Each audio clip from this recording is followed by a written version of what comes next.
भाई सरकार भी जो है बड़े खुले प्रचार करने लग रही है कि भाई फैमिली प्लानिंग करो, फैमिली प्लानिंग करो। लेकिन सुनील भाई ने जो है पिछली वीडियो में बताया कि जैसे कि परिवार नियोजन, ये भी बताओ वैदिक परिवार नियोजन और फैमिली प्लानिंग, लेकिन उसमें एक बात निकल के हुआ है कि भाई इच्छा अनुसार अपनी औलाद पैदा कर लो, मन चाहिए जिसे आप औलाद पैदा करना चाहो। तो वह बात जो है सुनील भाई की बात में दिखने लग रही है, लेकिन सरकार यह बात नहीं कहती कि आप मन चाहिए औलाद पैदा करो। ये एक्सीडेंटल बच्चे जो है सुनील भाई बताने लग रहे। तो इस बात का भी जो है पूरा पर्दाफाश करांगे कि सरकार का फैमिली प्लानिंग कैसी है, सरकार की और सुनील भाई की कैसी है। तो आपके इन दोनों फैमिली प्लानिंग में अंतर क्या है भाई जी? भाई एक चीज सोचनी पड़ेगी, अपन है थोड़ा सा पीछे जाना पड़ेगा। जब अपन 25-30 साल पहले की बात कर ले, मैं छोटा सा था। हाँ। और मैंने बहुत सारी चीज़ देखी। पहले तो मैंने जिस तरह आज आप देखो इसके स्कूलों की दीवार देखो, स्वच्छता, मेरा भारत स्वच्छ भारत, एक भारत स्वच्छ भारत, इस टाइप का जो चल रहा है। स्कूलों की देखो, अस्पतालों की देखो, रेलवे स्टेशन देखो, बस स्टैंड देखो, ट्रकों पे देखो, बसों पे देखो, जहां आप देखो, मैं 25-30 साल तक देख लग रहा, नारे ही नारे थे। हाँ। एक नारा था, बड़ा परिवार दुखी परिवार, हाँ। और छोटा परिवार सुखी परिवार। और उसी से निकल कर आया कि बच्चे दो ही अच्छे, हम दो हमारे दो, हम दो हमारे दो। तो इस तरह जब मैं इसको समझ रहा था, देख रहा था, तो पता चला कि यो हम दो हमारे दो का चक्कर कहां से आया। तो इसके साथ में जब और मैं इसमें घुसा थोड़ा सा गहराई में, तो पता चला ये अस्पताल चिल्ला चिल्ला के कह रहे हैं, यानी भारत की देश की सरकारों का जो स्वास्थ्य मंत्रालय है वो चिल्ला चिल्ला के कह रहा है कि बच्चे दो ही पैदा करना, भाई ज्यादा पैदा करोगे तो दुखी हो जाओगे। चलो वो दुखी सुखी होंगे अलग बात है, उसको बाद में बात करांगे। हाँ। लेकिन बात यह है कि बच्चे दो ही अच्छे कैसे, और बच्चे दो ही हो ये कैसे समझ आए। जबकि एजुकेशन में तो आपको ब्रह्मचर्य नहीं सिखाया जा रहा, जबकि एजुकेशन में आपको संयम नहीं सिखाया जा रहा, जबकि एजुकेशन में आपको ये नहीं सिखाया जा रहा कि पड़ोसी की लड़की तेरी सिस्टर है, पड़ोसी का लड़का तेरा भाई है। स्कूल में आने वाला कोई भी लड़का लड़की आपस में बहन भाई हो सकते हैं, ये तो नहीं सिखाया जा रहा। फिल्मों में तो टोटली गर्लफ्रेंड बॉयफ्रेंड और नंगा नाच और ओपन सेक्सुअल एजुकेशन की बात हो रही है। ऐसे समय में दो बच्चों पे एक माँ बाप रह जाए, ये कैसे संभव है? ये भी सोचने वाली बात है कि नहीं? अब एक पति पत्नी है, वो कितने संयमी हो सकते हैं, और अगर वो संयमी कम है तो उनके बच्चे पैदा होने नेचुरल है, वो होंगे ही होंगे। और अगर उनको दो पे रखना है तो फिर डॉक्टरों की जरूरत पड़ेगी, है कुछ ना कुछ तो करना पड़ेगा, पेट कटवाने पड़ेंगे, भ्रूण निकलवाने पड़ेंगे। वही बात है। हाँ। इसीलिए आप तो थोड़ा ज्यादा आगे चले गए भ्रूण निकलवाने की बात। हाँ। तो मैं ये कह रहा था कि वो जो तादाद थी, हाँ। उसको जोड़ने के लिए इन्होंने क्या किया कि भैया ना 25 साल पहले जब रामायण महाभारत आती थी टेलीविजन पे, उस समय एक एडवर्टाइजमेंट आती थी, मालाडी गर्भ निरोधक गोलियां महिलाओं के लिए। हाँ। रोज एक गोली लो और अनचाही प्रेगनेंसी से, अनचाहे गर्भ से छुटकारा पाओ। यानी आप शारीरिक रिलेशन बनाते रहो, गंदगी फैलाते रहो, कुछ भी करते रहो, शरीरों का नाश करते रहो, लेकिन हाँ गोलियां खाते रहो, बच्चे पैदा ना हो। तो मुझे आज के परिवार नियोजन का मतलब समझ आया, जो डॉक्टर कह रहे हैं कि भाई बच्चे पैदा नहीं होने चाहिए, जिंदगी का चाहे सत्यानाश, सोबर हो जाओ। तो उससे ये पता चला जिन्होंने गर्भ निरोधक गोलियां खाई और वो अस्पतालों ने फ्री में दी, मालाडी गर्भ निरोधक गोलियां मुफ्त में दी 25 साल से और अभी भी दी जा रही हैं। उसका परिणाम ये आया, जिन औरतों की उम्र 25 साल पहले 20 और 25 की उम्र की थी, यानी नई नई शादियां हुई थी, उस समय जिन्होंने गोलियां खानी शुरू की, आज उनकी उम्र 45 से 50-55 साल की उम्र की है। लगभग 80% से ज्यादा औरतों के गर्भ के ऑपरेशन होकर काट कर फेंक दिए।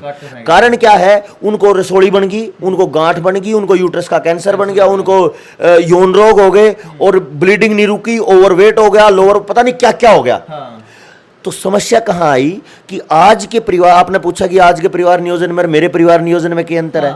आज के परिवार नियोजन को जो मैंने समझा है उसका परिणाम है कि अरे एक और चीज आई, उसको क्या बोल रहे हैं, नसबंदी एक और खेल है। हाँ। वो पुरुष के लिए, वो गोलियां खाएंगी औरतें और नसबंदी कराएगा पुरुष।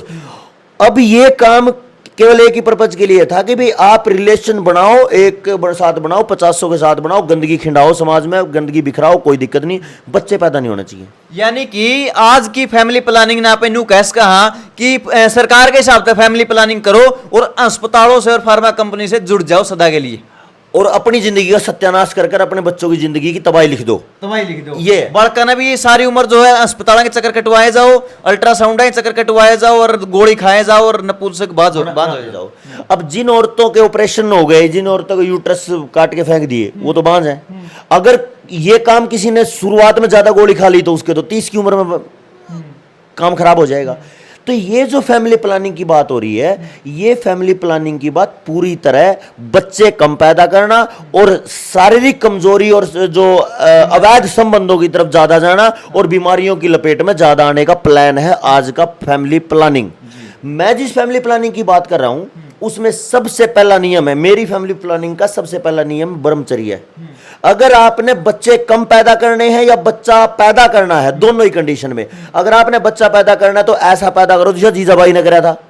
अगर बच्चा पैदा करना है तो ऐसा करो जो श्री कृष्ण जैसा बने, तो कुछ तो ऐसा हो, चंद्रशेखर आजाद जैसा बने, भाई राजीव दीक्षित जैसा बने और छोड़ो। तो ऐसे ऐसे बच्चों को पैदा करने की अगर प्लानिंग करते हो तो मेरी फैमिली प्लानिंग का मतलब वो है। और उस फैमिली प्लानिंग का सबसे पहला नियम है वो संयम है और ब्रह्मचर्य है। इसमें एक बात मैं गौर करके बता दूं, जिसको ये लगता है कि शादी के बाद ही ब्रह्मचर्य होता है, शादी के बाद तो और तगड़ा ब्रह्मचर्य होता है, क्योंकि शादी से पहले तो मजबूरी मादी भी ब्रह्मचारी ही है। लेकिन असल में जो ब्रह्मचर्य आएगा तो आग के पास बैठ के जो घी ना पिघले वो उसको मानेंगे ना हम, है कि नहीं भाई। आप अपने पति पत्नी इकट्ठे रह रहे हैं और फिर आप उस अपने पार्टनर को उस ऊंची दृष्टि से देख रहे हो, कितना पवित्र दृष्टि से देख रहे हो, एक मित्र की दृष्टि से देख रहे हो, एक सहयोगी की दृष्टि से देख रहे हो, और अपने आप को वो सहयोगी बना रहे हो जो कभी शिवाजी महाराज की तरह संतान देगा देश को।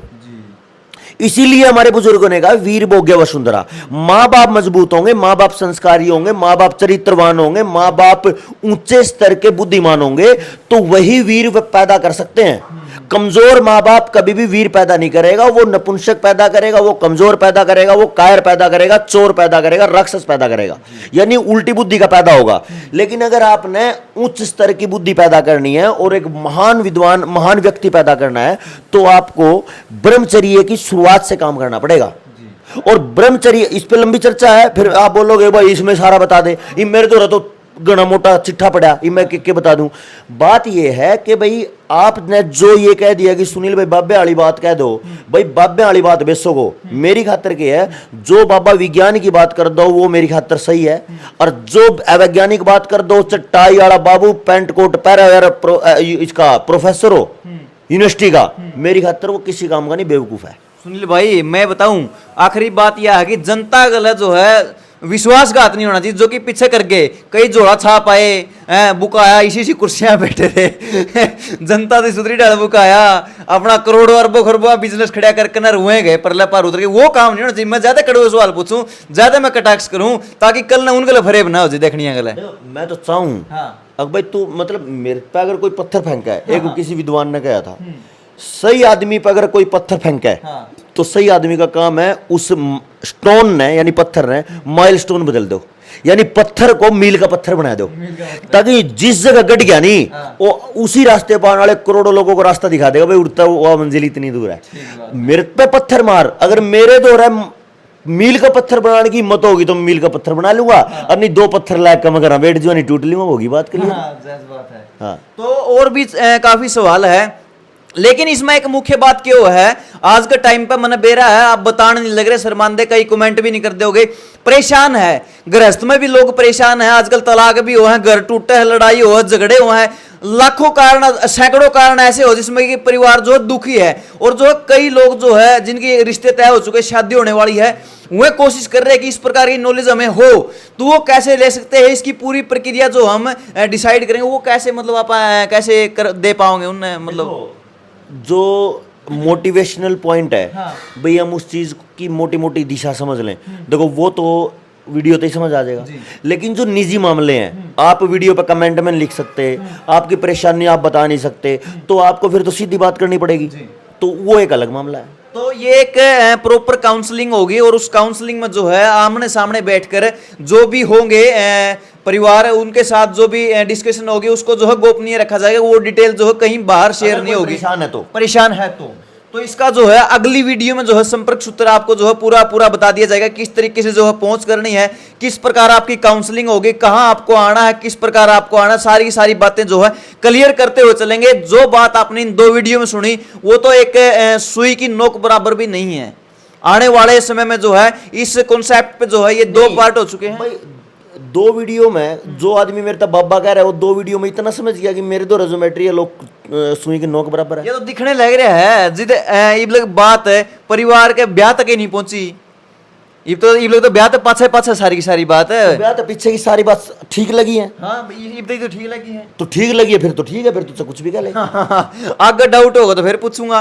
तो अगली वीडियो का वेट करिए, अगली वीडियो में जो आपको सारी की सारी क्लैरिफिकेशन आपको मिलती रहेगी। मिलते हैं किसी नई अपडेट में, तब तक के लिए जय हिंद, जय भारत, सत्यमेव जयते, जय हिंद।